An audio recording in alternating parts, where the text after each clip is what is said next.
하나님 말씀 에베소서 2장 18절 한 절입니다.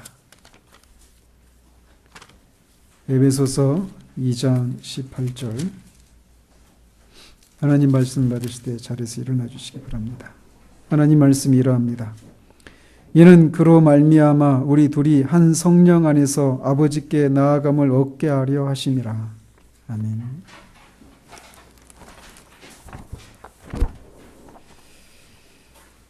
우리는 지난주에 로이 존스가 우리 신앙의 핵심 구절이고 클라이막스라고 불렀던 이 오늘 본문을 살폈습니다.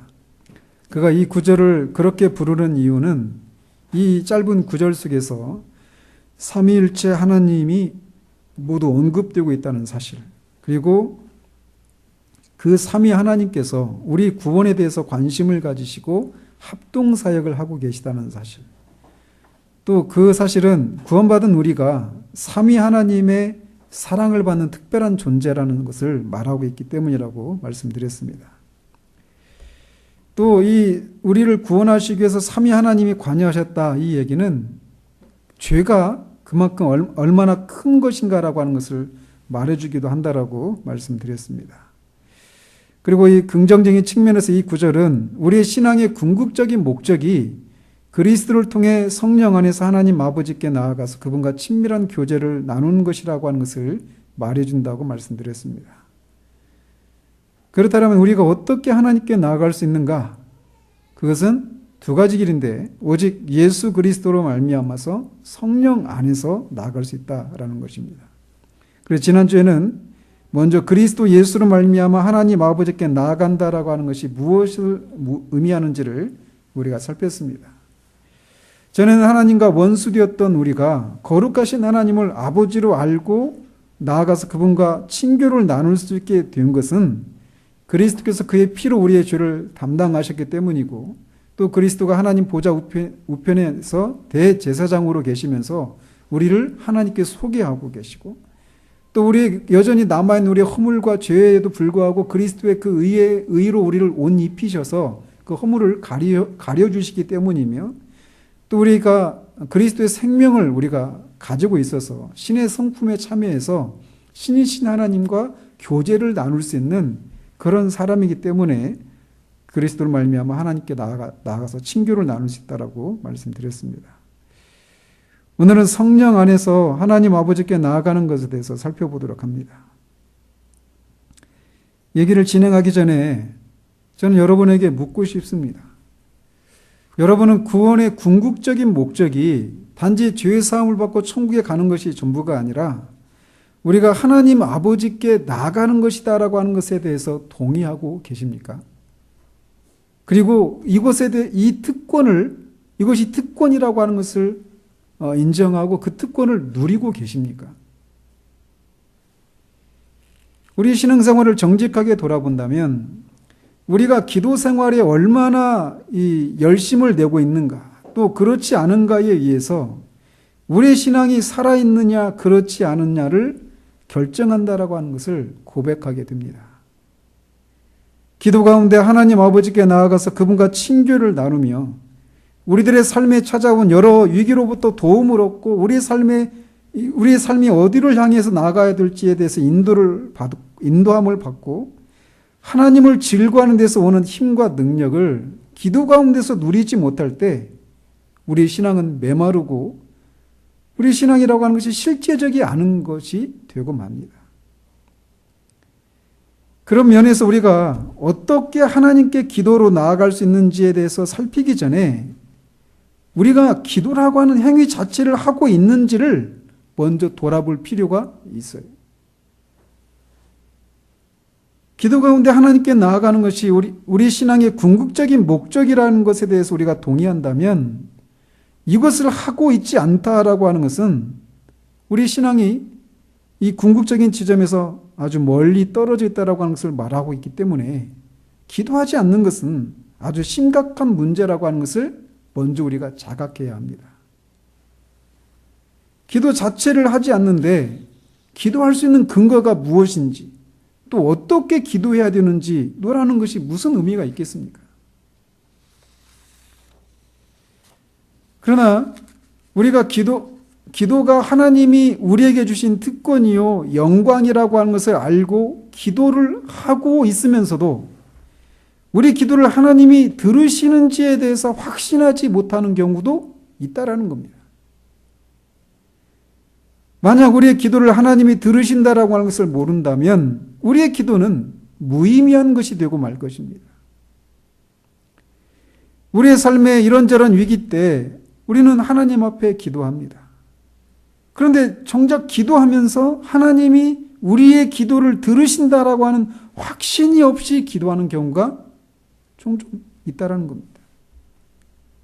하나님이 나를 받으시는지, 나를 기뻐하시는지, 나를 기억하시는지에 대한 확신이 없이 하는 이런 기도는 사실상 아무 쓸모가 없는 기도입니다. 이엠 바운지라고 하는 목사님은 기도의 생명은 응답을 받는 것에 있다라고 말을 합니다. 그런데 우리가 드리는 그 수많은 기도들이 응답을 받지 못하는 기도인 경우가 많다라는 거예요. 그래서 그 기도들을 다 바다에 쓸어 담으면 바다를 치우고도 남을 정도로 응답이 없는 기도, 확신이 없이 드리는 그런 기도인 경우가 많다라고 개탄을 합니다. 그렇다면 우리의 기도가 하나님이 들으신다라고 하는 그런 확신의 근거를 어디에서 찾을 수 있을까요? 그것은 바로 그리스도 안에서 내가 누구인가에 대한 확신에서 나오는 것입니다. 그렇기 때문에 기도한다라고 하는 것은 그렇게 간단한 일이 아니라고 하는 것을 우리는 알 수 있어요. 그런데 어떤 사람들은 기도라고 하는 것을 쉬운 것이라고 생각합니다. 그저 자신의 필요를 하나님께 아뢰고 마지막에 예수님의 이름으로 기도합니다라고 기도한 후에 의심하지 않고 기다리면 된다. 이렇게 생각해요. 그래서 하나님 앞에 기도하는 것에 대해서 어떤 어려움도 없이 입심 좋게 기도하는 사람들이 있습니다. 그러나 기도는 원수 되었던 우리가 그 죄를 소멸하신 하나님 앞에 나아가는 것이 기도예요. 그렇기 때문에 하나님을 알지 못하는데 또 하나님과 나 사이의 관계를 알지 못하는데 하나님과 죄인인 우리 사이의 중보자 되신 그리스도가 어떤 분이시고 그가 어떤 일을 하셨는지 알지 못하고 또 그 하신 일이 나와는 무슨 상관이 있는가를 알지 못하는데 그런 사람이 기도하는 것이 무슨 의미가 있겠고 또 그런 것들이 알지 못하면 기도하는 하나님 앞에 나아가는 것이 의미가 없기 때문에 기도라고 하는 그 행위 자체는 굉장히 쉬운 일이 아니라고 하는 것을 알 수 있다는 겁니다. 그렇기 때문에 예수님께 주의 제자들이 우리에게도 기도를 가르쳐 달라고 요구했던 것이에요. 어떻게 하면 설교를 잘할 수 있는지, 어떻게 하면 전도를 잘할 수 있는지를 가르쳐 달라고 한 것이 아니라 어떻게 하면 기도를 해야 되는지, 어떻게 기도를 해야 되는지를 가르쳐 달라고 제자들이 요구했던 것을 우리가 기억해야 됩니다.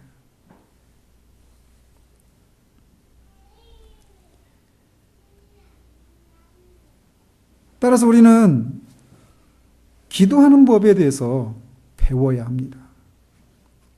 기도가 또 어려운 일 중에 하나인 것은 기도라고 하는 것이 우리가 할 수 있는 일 중에 가장 큰 일이기 때문에 그렇습니다.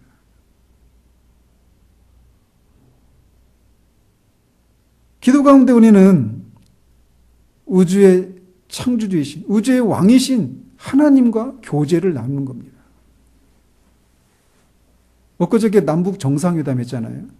그러니까 정상, 한 나라, 국가의 정상들이 만나서 회담을 하는 거예요. 한 나라에서 할 수 있는 최고의 그 회담이 정상회담이잖아요.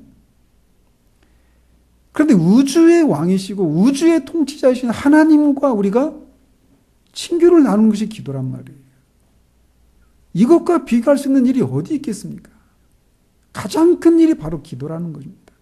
그렇기 때문에 기도는 결코 쉬운 일이 아니에요. 또 그렇게 기도 가운데 하나님과 우리가 교제를 나누기 때문에 우리 영혼의 원수인 사단이 그것을 끊임없이 방해합니다. 그래서 실제적으로 우리는 기도 생활하는 데 있어서 실제적으로 여러 가지 어려움을 겪어요. 예를 들면 우리가 기도하는 데 있어서 가장 일반적으로 겪는 어려움 몇 가지를 살펴보면 이렇습니다. 먼저는 우리가 하나님의 임재를 인식하는 것에 대해서 어려움을 느낀다라는 거예요.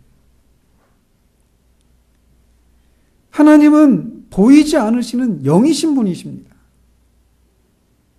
눈에 보이는 사람들에게 우리가 어떤 어려움을 겪고 있고 우리의 필요가 무엇인지 말하고 알리고 하는 것은 어렵지 않습니다. 그런데 하나님은 영이신 분이셔요. 보이지도 않고 느껴지지도 않습니다.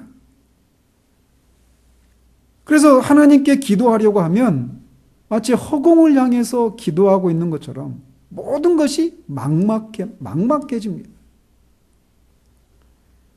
심지어 때로는 눈물, 콧물을 흘리면서 기도하기도 하지만 많은 경우는 그것이 그냥 심리적인 활동에 그쳐버리는 경우도 있어요. 아마도 기도하는 데 있어서 우리가 겪는 가장 큰 어려움 중에 하나가 바로 이것이라고 저는 생각해요. 하나님의 임재, 이 하나님과 관련된 이런 실제들이 실제적으로 다가오지 않는 거예요. 그냥 막연한 겁니다. 그런 경우에 우리가 기도하는 데 어려움을 느껴요. 또 어떤 경우에는 기도하는데 집중하지 못하는 그런 어려움이 있습니다. 물론 기도가 그냥 하나님 몇 가지 하나님 이 음식 주셔서 감사합니다. 잘 먹겠습니다. 예수님 이름으로 기도합니다. 이렇게 그냥 짧은 기도하는데 집중할 필요 없죠. 집중을 요구할 시간조차 하지 않는 기도에는 집중하는 데 오는 그런 어려움을 느끼지 못할 거예요. 그런데 우리가 정말 그런 짧은 기도가 아니라 하나님 앞에 무엇인가 우리의 필요를 아리고 하나님 앞에 나아가서 기도하려고 할 때 겪는 어려움 중에 하나가 바로 집중하지 못하는 거예요.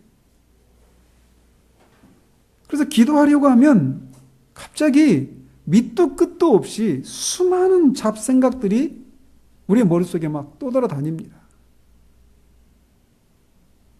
그래서 기도하기 전에 기도하려고 오기 전에 있었던 방금 전의 일부터 시작해서 그냥 옛날 그 고리적 그 생각들까지 우리 속에서 막 계속 생각이 막 꼬리를 물고 일어나서 기도에 집중하지 못하는 경우들이 있어요. 그리고 시간에 대해서도 막 이 최근의 일에서부터 옛날 일까지 잡생각이 날 뿐만 아니라 그 생각의 종류들도 얼마나 다양한지 모릅니다. 그래서 그 우리 안에서 일어나는 생각들을 다 그냥 스크린 다 영상으로 띄워놓는다면 아마 우리는 부끄러워서 고개를 못 들을 수도 있어요.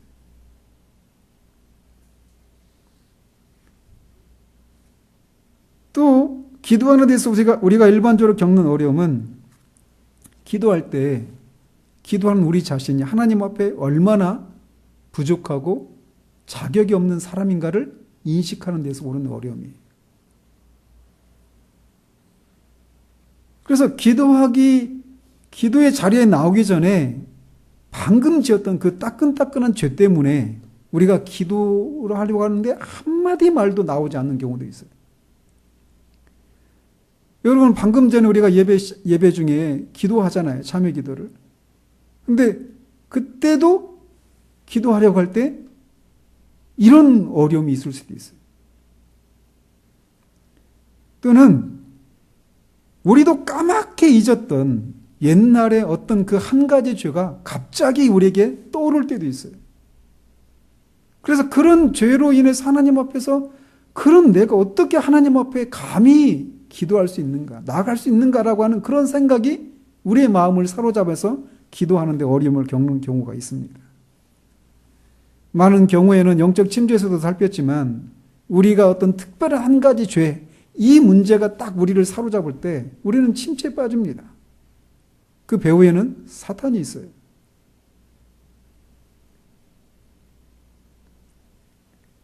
사탄은 우리로 하여금 하나님과의 관계를 누리지 못하게 하는 것에 있기 때문에 끊임없이 이런 것을 우리 안에서 불러일으켜요. 그렇기 때문에 기도는 쉬운 것이 아니에요. 정말 노역입니다. 그렇기 때문에 우리는 어떻게 기도해야 하는지 배워야 해요. 기도하는 것이 어렵다는 얘기를 말씀을 드리는 것은 기도하는데 우리가 아무런 생각 없이 습관적으로 기도하거나 우리의 기도를 들으시는 하나님이 어떤 분이신가에 대한 생각 없이 곧장 우리의 필요를 아뢰는 대로 뛰어들지 말 것을 말씀드리기 위함입니다. 우리는 우리의 기도를 들으시는 분이 어떤 분이신지를 생각해야 돼요.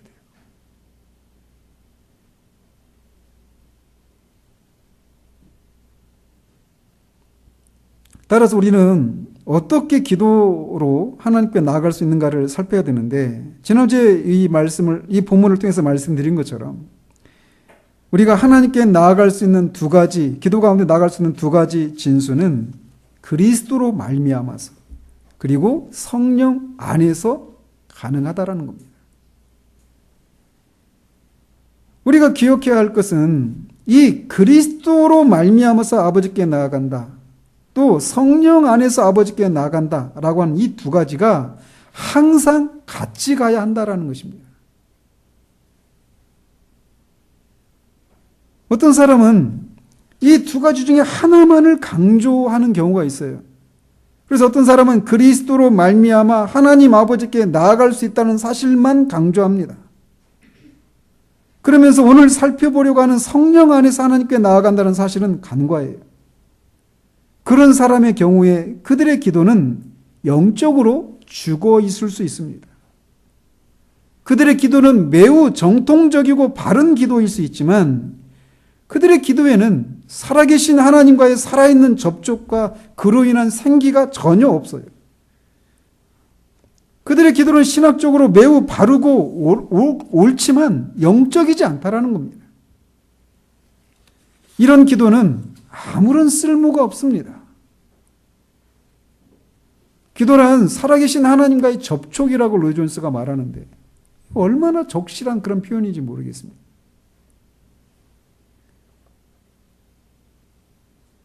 기도가 아주 정통적이고 바른, 신학적으로 아주 바른 옳은 기도임에도 불구하고 영적이지 못한 이유는 오늘 살피려고 하는 성령 안에서 드리는 기도에 대해서 무지하기 때문에 그렇습니다. 이렇게 어떤 사람들은 그리스도로 말미암아 하나님께 나아가는 것만 강조하는 경우가 있어요. 그런데 또 반대로 어떤 사람은 그것에 대한 반동으로 성령으로 드리는 기도만 강조하는 사람들도 있습니다. 그들에게 있어서 그리스도와 그가 하신 일에 대한 것들은 중요하지 않아요. 흔히 이런 기도의 유형들은 신비주의자들에게서 이렇게 찾아볼 수 있는데 어떤 면에서 그들의 출발은 옳다라고 말씀드릴 수 있어요. 즉 이들은 방금 말씀드린 대로 정통임에도 불구하고 죽어있는 신앙, 죽어있는 기도에 대한 반동으로 기독교는 살아계신 하나님과의 접촉이고 생명력이 있는 것이고 실제적인 것이라고 하는 것을 주장하는 데에서 출발합니다. 그런 면에서는 옳아요.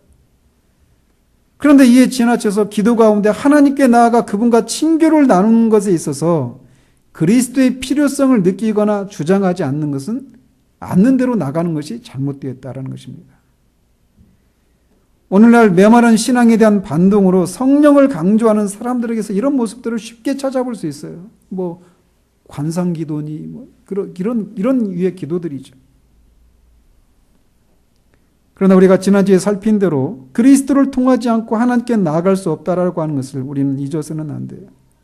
그래서 기도 가운데 하나님께 나아가는 두 가지 진수, 그리스도로 말미암아서 성령 안에서 이 두 가지는 항상 같이 가야 합니다.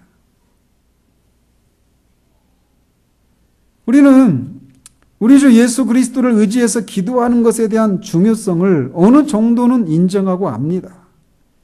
그러나 동일하게 예수 그리스도를 말미암아 성령으로 기도하지 않는다면 진정한 기도가 아니라고 하는 것을 얼마나 아는가라는 거예요. 사도는 이 구절에서 우리가 우리 주 예수 그리스도를 의지해서 하나님께 나아가야 할 뿐만 아니라 성령을 의지해야 하는 것도 중요하다고 하는 것을 강조하고 있습니다. 그리고 성경 여러 곳에서 이것을 반복해서 말해요. 모든 기도와 간구로 하되 무시로 성령 안에서 기도하고 라고 말합니다. 사랑하는 자들아 너희는 너희의 지극히 거룩한 믿음 위에 자기를 건축하며 성령으로 기도하며 라고 말을 해요.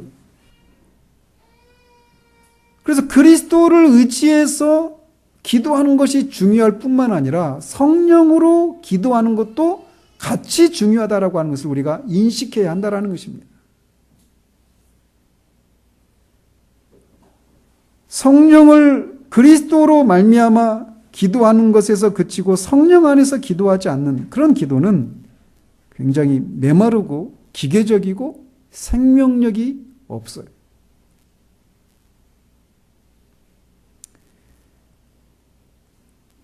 사도는 우리가 기도하되 성령 안에서 기도해야 한다라고 말하고 있습니다.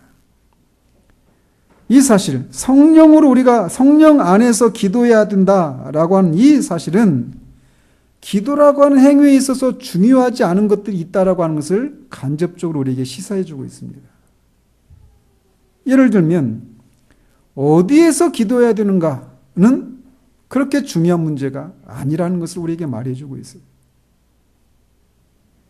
예배당에서 기도해야 되는지, 기도원에 가서 기도해야 되는지, 산기도를 해야 되는지, 집에서 기도해야 되는지, 골방에서 기도해야 되는지,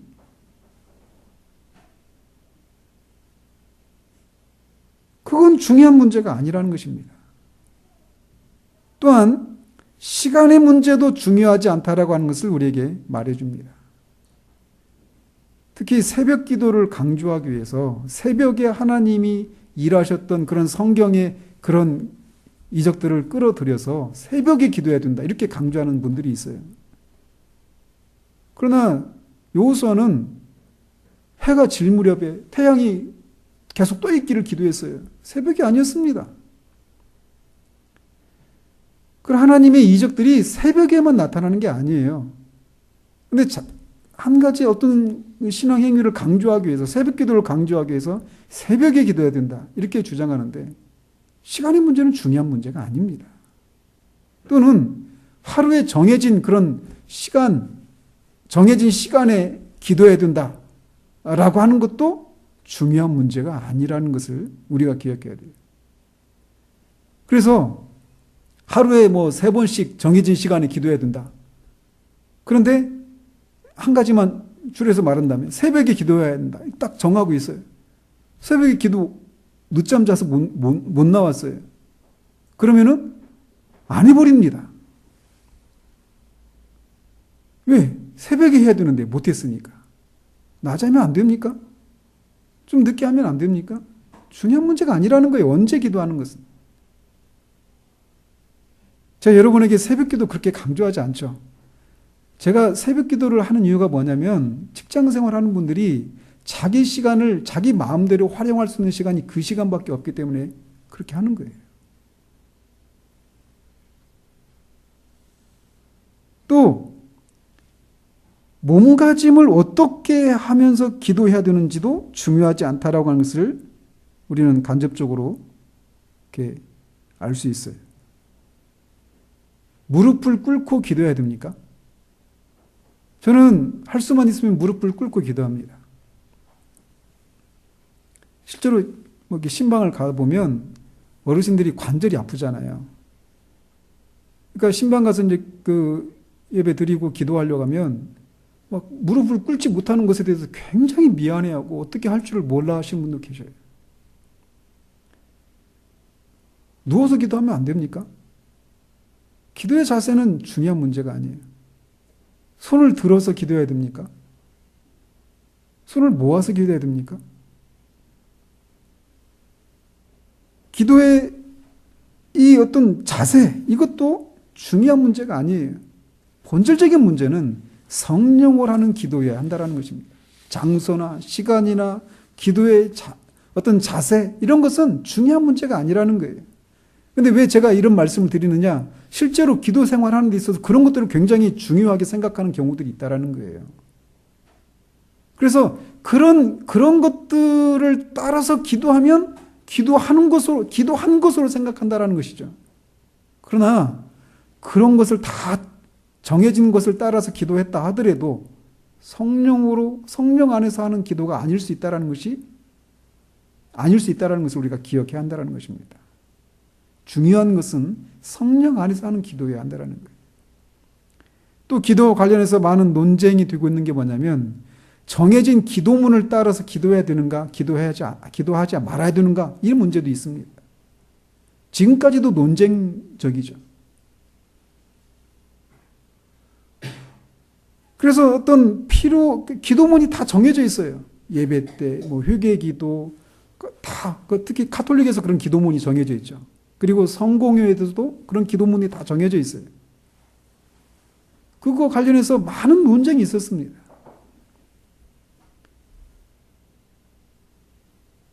중요한 것은 정해진 기도문을 따라서 기계적으로 읽는 것은 기도가 아니다. 이렇게 말할 수 있어요. 근데 중요한 것은 더 본질적인 것은 성령으로 드리는 기도여야 한다는 거예요. 우리가 주기도문도 하잖아요. 주님이 가르쳐주신 기도. 이것도 정해진 기도문이잖아요. 우리가 오후 예배 때는 그걸로 같이 기도를 하는데 그 기도문을 우리가 읽을 때도 성령으로 하는 기도여야 하는 거예요. 중요한 것은 성령으로 하는 기도여야 한다는 겁니다.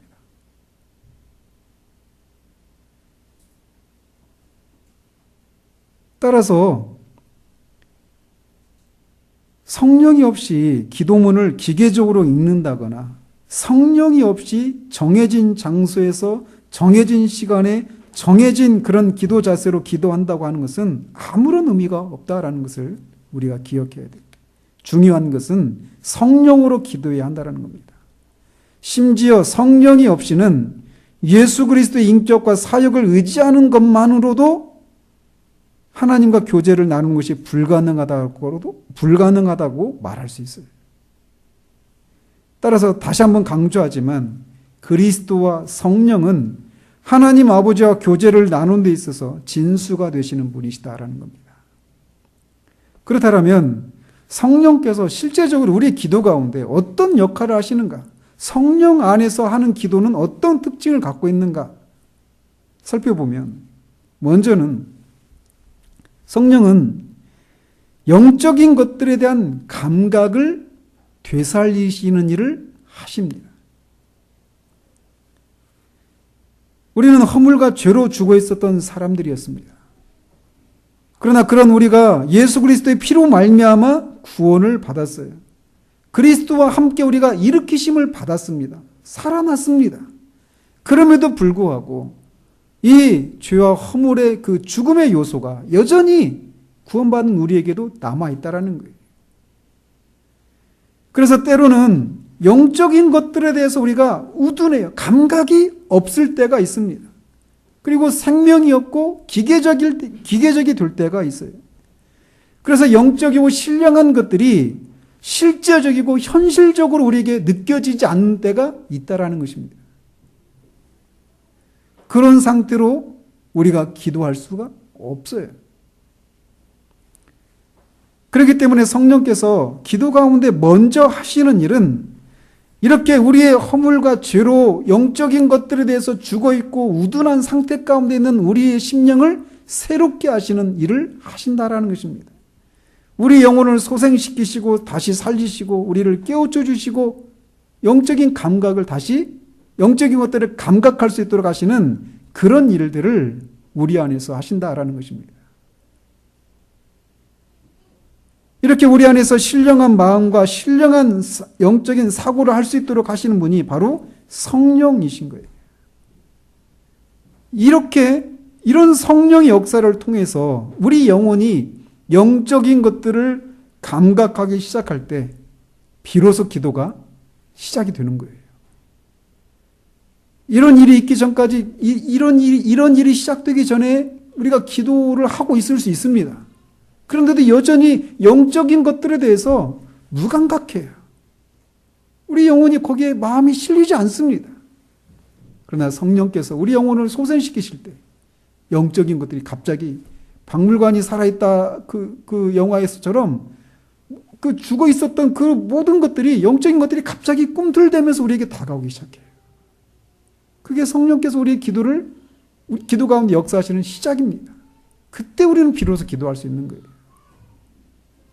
사실 그래서 이 일이 있기까지 사실 우리는 기다리고 준비하는 일들이 필요해요.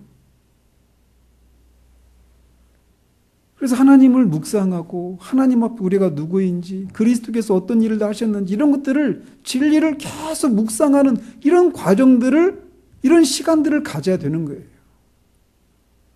어떤 경우에는 이런 시간이 더 오랜 시간이 될 수도 있어요. 이게 30분, 1시간. 제가 청년 때 새벽에 기도하러 갔다가 점심때 나왔거든요. 토요일마다. 근데 어떤 사람이 보면 새벽에 갔다가 점심때 나오니까 야 진짜 기도 오래 한다 이렇게 볼 수 있어요. 근데 실제적으로 이 일이 제 안에서 일어나기까지 3시간, 4시간을 계속 기다리는 거예요.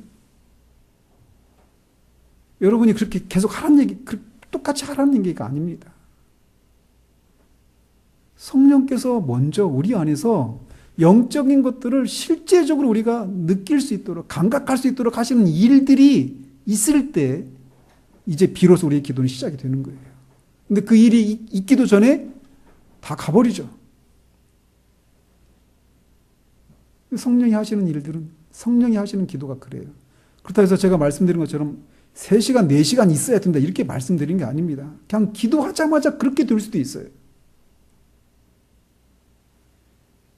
그리고 또 성령께서 우리 기도 가운데 어떤 일을 하시는가? 우리의 죄와 궁핍함을 보게 하십니다. 성령님은 우리가 어떤 사람이고 어떤 부족한 것이 있는지를 깨닫게 하시고 그로 인해서 우리 안에 경건한 슬픔과 참된 회개를 일으켜 주십니다. 앞에서 사탄이 우리의 죄를 생각나게 해서 우리가 하나님 앞에서 기도할 자격이 없다는 것을 막 공격한다고 그랬잖아요. 여기에 성령과 사탄의 차이가 있습니다.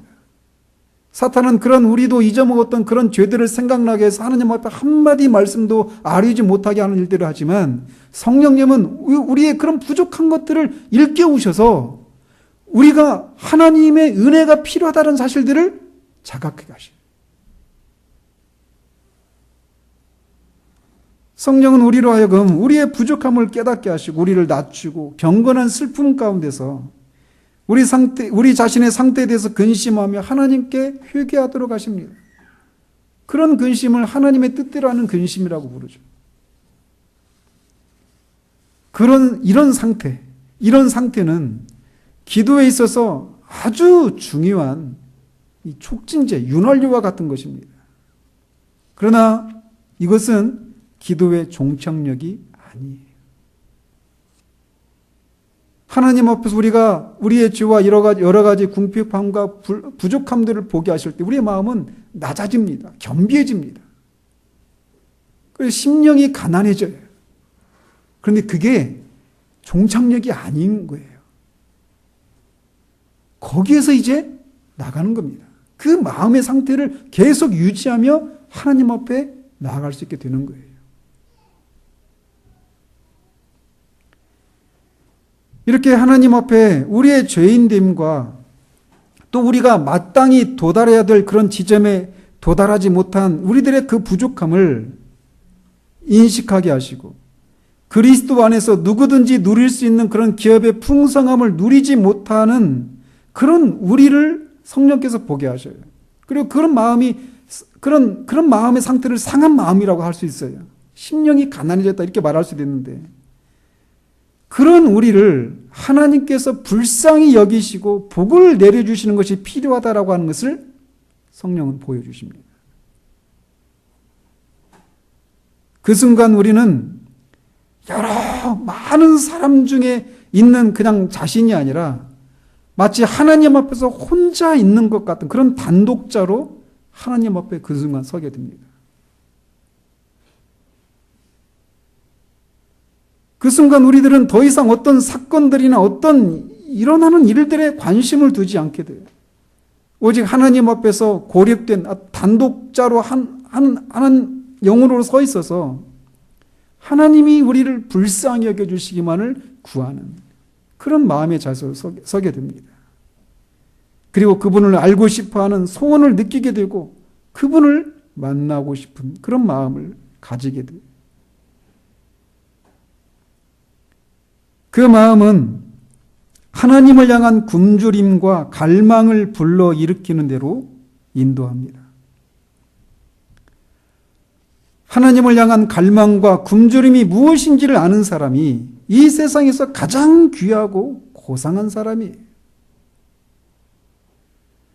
우리는 어떤 사람이 그 몇십만 원짜리 그런 음악교회 가서 그런 것을 즐기고 막 그럴 때, 저 사람 참 취미가 고상하다. 이런 얘기를 합니다. 유명한 화가의 작품들, 그런 전시회에 찾아다니고 막 그러면 참 저 사람 취미가 참 고상한 사람이다. 이렇게 얘기합니다.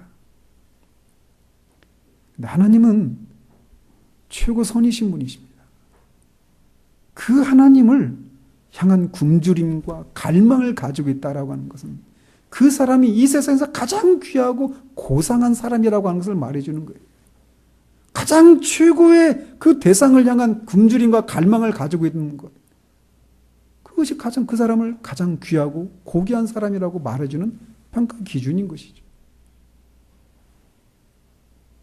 우리는 우리 영혼이 이런 것으로 채워지지 않았는데도 여러 가지 일로 분주하고 활동적일 수 있습니다. 자신의 영혼에 이런 굶주림과 갈망이 채워지지 않고 있는데도 그것을 인식하지 못한 채 여전히 하나님을 섬기고 하나님께 나아가서 이런저런 필요들을 아리는 기도로 만족하고 있는 경우도 있어요. 그러나 성령께서 우리 안에서 다른 것이 아닌 하나님을 향한 굶주림과 갈망을 불러일으키실 때 우리들은 모든 분주한 것들에서 물러나서 오직 하나님 자신을 더 깊이 알고 그분과 깊은 교제를 나누고 싶은 갈망을 만족시키기 위해서 하나님을 찾는 일들이 열심을 내기 시작합니다. 그렇게 하나님을 향한 굶주림과 갈망을 성령께서 우리 안에서 불러일으키셔요.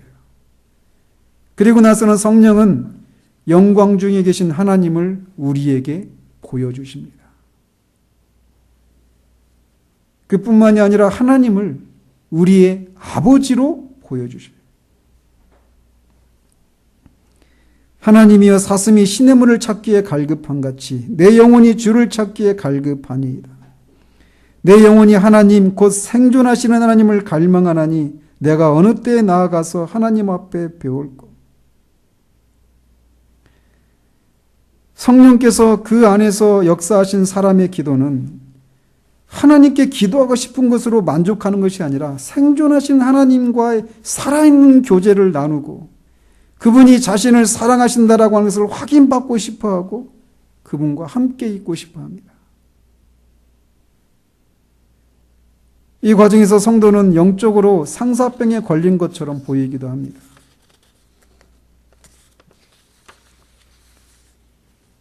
그런 상태 가운데 있을 때 기도는 더 이상 고역이 아니에요.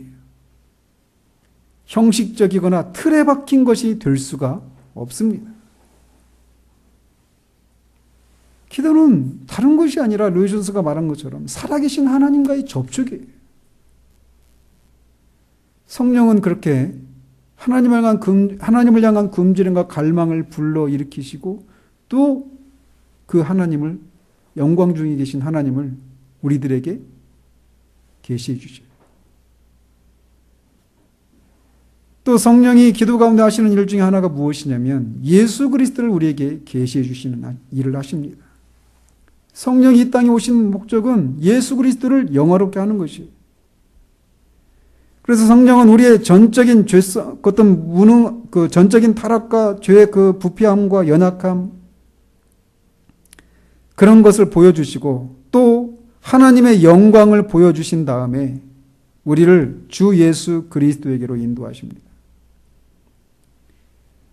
그 영광 중에 계신 하나님 앞에 죄인된 우리가 설 수 있는 유일한 길은 오직 유일한 중보자이신 예수 그리스도예요. 특별히 우리가 우리의 무가치함을 느끼고 기도하는데 어려움을 느낄 때 성령께서는 그런 우리를 위해서 그리스도께서 하신 일들을 기억나게 하십니다. 그리스도가 하신 일이 바로 그런 우리를 위한 일이었음을 깨우치셔요. 그것도 우리가 원수 되었을 때, 죄인이고 경건하지 못했을 때 하나님 앞에 나아갈 수 없는 우리가 거룩하신 하나님 앞에 나아갈 길을 친히 마련하셨다라고 하는 것을 깨닫게 하십니다. 우리의 연약함을 인해서 하나님 앞에 마음의 어려움을 가지고 있을 때 주님이 오신 이유가 바로 그런 건강하지 못한 나를, 병든 나를 고치시기 위해서 오셨다는 사실을 성령께서 깨닫게 하시는 거예요. 그러므로 기도 가운데 자신의 연약함을 인해서 마땅히 도달해야 될 그런 지점에 도달하지 못한 자신의 모습을 인해서 부끄러움을 느끼고 있다라면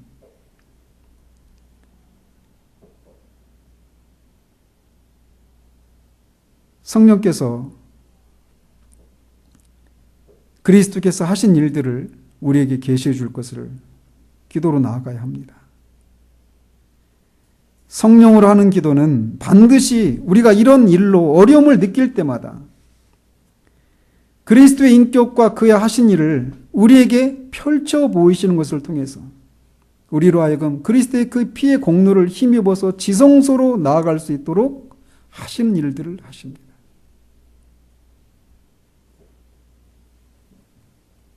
마지막으로 성령께서 하시는 일들은 하나님이 하신 그 모든 약속들을 우리에게 실제적으로 밝히시는 일을 하셔요.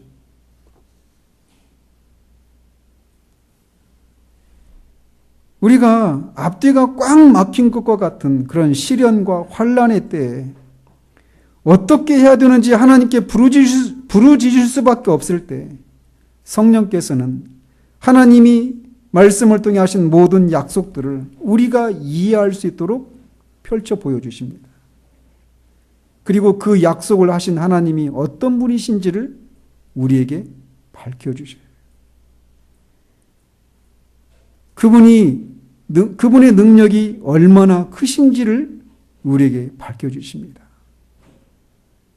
우리를 하나님 앞에 충성되지 못하고 신실하지 못한 그런 우리를 인해서 하나님이 나를 받으셨는가를 생각하면서 마음의 어려움을 가지고 있을 때 하나님이 얼마나 신실하신 분이신지를 보여주십니다.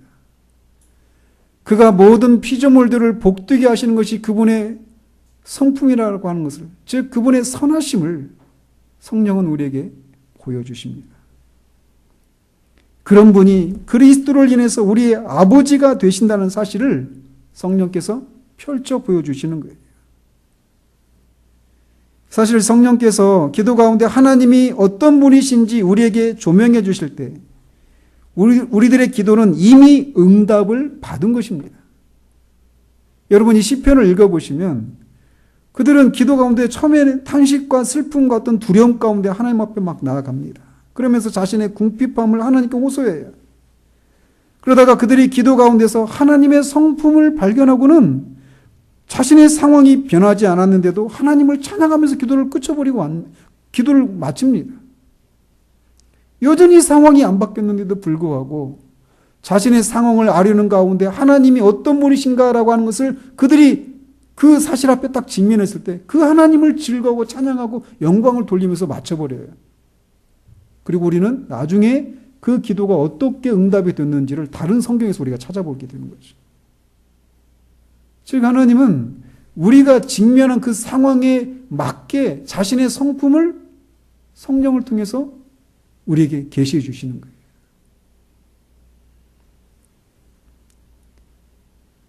이것은 얼마나 우리에게 놀라운 은혜이고 특권인지 모릅니다. 그리스도인이 된다고 해서 이 땅에서 어려움을 겪지 않는 것은 아닙니다. 아니 오히려 그리스도인이 되었다라고 하는 그 사실 때문에 세상 사람들이 겪지 않는 그런 고난을 우리는 더 받습니다. 세상으로부터도 받고 또 주님으로부터도 세상 사람들은 받지 않는 훈련, 징계를 받아요. 왜? 우리를 하나님의 자녀로 삼으신 하나님이 우리를 하나님 닮은 사람으로 만드시기 위해서 세상 사람들은 다루시지 않는 방식으로 우리를 훈련하십니다. 그렇기 때문에 그리스도인이 되었다라고 하는 것은 그리스도인이 아닌 사람과 다른 삶을 살게 되었어요. 그들보다 훨씬 더 많은 고난이 있습니다. 그들이 통과하지 않는 인생의 그런 질고들을 더 많이 오히려 더 겪게 돼요. 그런데도 그리스도인들이 그런 고난 가운데서도 평강을 노래할 수 있는 것은 하나님이 우리의 아버지시기 때문에 그렇습니다. 성령은 기도 가운데 그 사실을 우리에게 조명해 주시는 거예요. 그렇기 때문에 그리스도인들은 이 땅에서 어떤 일을 만나도 해적할 수 있는 겁니다. 그분은 우리의 머리카락까지도 세고 계시는 분이죠. 기도 가운데 이렇게 성령께서 하나님의 약속을 우리에게 펼쳐 보여주시고 그 약속을 하신 하나님이 어떤 분이신지 그리스도로 말미암아 우리의 아버지가 되셨다는 사실들을 우리에게 펼쳐 보여주실 때 더 이상 우리를 가로막거나 내리누르는 그런 삶의 장애나 압박이란 더 이상 장애나 압박이 아니게 돼요. 이런 기도는 정말 최고의 기도이죠. 그렇기 때문에 지난주에 말씀드린 대로 이 구절이 의미하는 것을 우리가 안다면 우리의 삶에 혁명이 일어난다고 말을 하는 거예요. 어떤 일을 만나도 두려워하지 않을 수 있는 삶. 어떤 어려움을 만나도 다 헤쳐갈 수 있는 삶. 앞뒤가 꽉 막혀있는 그런 상황 속에서도 어디로 가야 될지 모르는 그런 상황 속에서도 천지를 창조하신 창조주 하나님이 우리의 아버지가 되셔서 우리의 갈 길을 보이시고 우리를 선한 길로 인도하신다는 그 사실, 그것을 아는 것이 그것을 실제로 우리가 알고 누리는데 우리의 삶의 변화가 안 일어난다? 있을 수가 없습니다. 이것이 모든 그리스도인들에게 주어진 특권이에요. 교회에서 기도 좀 한다라고 하는 그런 사람들에게만 주어진 것이 아니라 예수 그리스도 안에 있는 모든 하나님의 자녀들에게 주어진 특권이라는 것입니다. 그가 어리든지 나이가 많든지.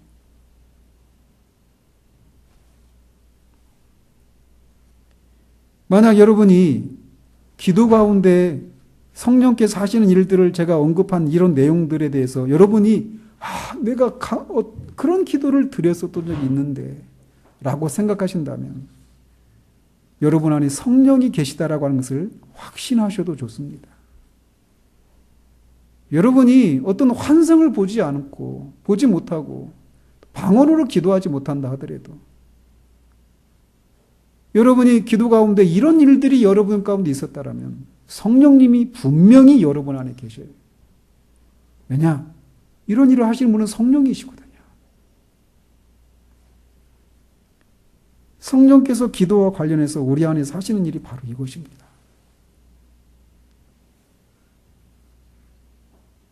그러므로 우리는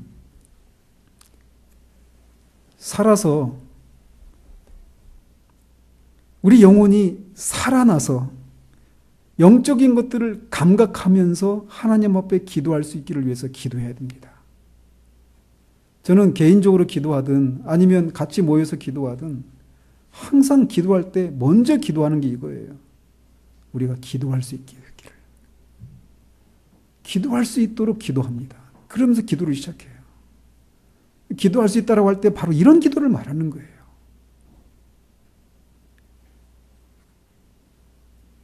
만약 우리의 기도가 또는 우리의 삶이 메마르고 연약함 가운데 있다라면 그런 우리를 부끄럽게 생각한다라고 하나님 앞에 정직하게 말씀드리면서 그런 상태가 아니기를 위해서 기도해야 됩니다.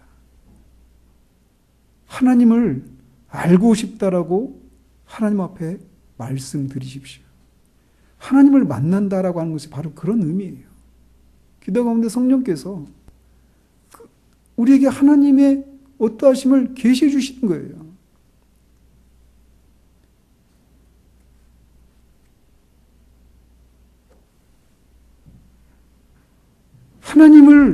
기도 가운데 누리고 싶다라고 말씀드리십시오. 성령 안에 있는 이런 자유함을 누리는 기도를 드리고 싶다라고 하나님 앞에 말씀을 드리십시오. 그리고 그런 응답이 있을 때까지 구하십시오. 사도는 로마서 8장 26절 27절에서 이렇게 말합니다. 이와 같이 성령도 우리 연약함을 도우시나니 우리가 마땅히 빌 바를 알지 못하나 오직 성령이 말할 수 없는 탄식으로 우리를 위하여 친히 간구하시느니라. 마음을 감찰하시는 이가 성령의 생각을 아시나니 이는 성령이 하나님의 뜻대로 성들을 위하여 간구하심이니라. 우리가 마땅히 빌 바를 알지 못할 때에도 성령이 말할 수 없는 탄식으로 우리 영혼을 대신해서 기도하신다고 말씀하셔요. 그렇다면 우리가 성령으로 성령 안에서 하는 이런 기도를 하고 싶다라고 기도하는 그 기도에는 하나님이 얼마나 더 귀를 기울이시겠는가라는 것입니다. 주 안에 사랑하는 성도 여러분, 우리는 이 세상에서 별 볼 일 없는 사람, 이렇게 말씀드리면 죄송합니다. 세상 사람들이 부러워할 만한 그런 삶의 자리에 있지 못한 사람들이 대부분입니다. 그러나 그것은 세상이 보는 시각이에요. 우리는 삼위 하나님의 사랑을 받은 사람들입니다. 또 받고 있는 사람들입니다. 삼위 하나님이 우리를 구원하시기 위해서 영원전부터 합동사역을 하시고 인생의 어느 때 우리에게 찾아오셔서 그리스도가 하신 일들을 우리에게 적용시켜 주셔서 우리가 하나님의 자녀가 된 사람들이에요. 그러나 구원이 거기에 그치지 않는다라는 것입니다. 그 삼위 하나님을 인해서 그리스도로 말미암아 성령 안에서 아버지께 나아갈 수 있는 그 특권을 받은 사람이 바로 우리라는 거예요. 우리는 기도 가운데 또는 예배 가운데 그 하나님을 만나고 우리 영이 그 영이신 하나님과 교제를 나눌 수 있는 그런 특권을 가진 사람이 우리들입니다.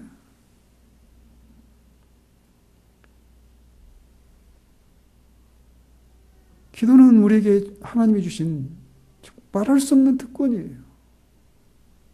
그 기도 가운데 우리가 말씀드린 것처럼 성령 안에서 드리는 이런 기도를 우리가 드릴 때 우리 영혼은 살아납니다. 진짜 살아있음을 누리며 살 수 있습니다. 이 세상에서 어떤 어려움을 당하더라도 우리는 기도 가운데 우리를 만나주시는 그 하나님을 통해서 이 세상의 모든 위기들을 뚫고 지나갈 수 있어요. 저나 여러분이라 이 세상에 살 수 있는 기회는 단 한 번뿐입니다. 이 한 번밖에 없는 삶을 하나님이 우리에게 주신 이 특권들을 우리가 힘써 누리며 살아가야 되지 않겠어요? 그것을 우리에게 주시기 위해서 우리가 힘써 누리기를 지금도 하나님이 원하십니다. 그 자리에 힘써 나아가는 우리들 되기를 우리 주님 이름으로 축원드립니다. 기도하겠습니다. 하나님 아버지, 지난주에 이어서 우리가 성령 안에서 아버지 하나님께 나아가는 것에 대해서 살펴보았습니다.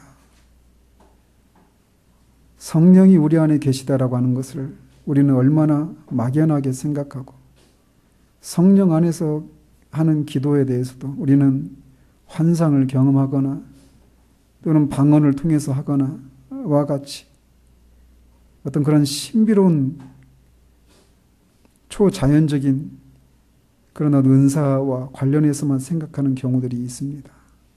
그러나 말씀을 살핀 대로 성령께서 우리 안에서 이 기도 가운데 역사하실 때 가장 먼저는 영적인 것들을 정말 감각할 수 있도록 실제적인 것으로 우리가 감각할 수 있도록 하시는 일을 통해서 우리의 부족함과 하나님의 영광과 그리스도를 또 그 하나님이 우리에게 약속하신 것들을 펼쳐 보이시는 그런 방식으로 우리의 기도를 돕는다라는 것을 우리가 살펴보았습니다. 하나님, 우리가 앞으로 어떤 삶을 살아가야 될지, 어떤 어려움을 우리가 직면해야 될지 우리는 알 수 없지만 우리가 그런 삶을, 그 미래의 두려움들을 직면할 수 있는 것은 하나님이 우리의 아버지가 되시고 그 아버지 되신 하나님 앞에 그리스도로 말미암아서 또 성령 안에서 아버지 앞에 나아갈 수 있다라고 하는 그 길이 우리에게 열려 있기 때문입니다. 하오니 하나님, 우리가 하나님이 열어놓으신 그 길을 우리가 힘써 찾고 그 기도 가운데 하나님을 만나고 하나님 우리에게 주신 그 힘과 은혜를 힘입어서 이 땅에서 정말 하나님 자녀다운 삶을 살아가는 그런 우리들 될 수 있도록 주님 도우시옵소서. 우리의 마음을 일깨워 주시기를 소원합니다. 예수 그리스도 이름으로 기도합니다. 아멘. 찬송가 369장 하시면서 준비하신 헌금하도록 하겠습니다.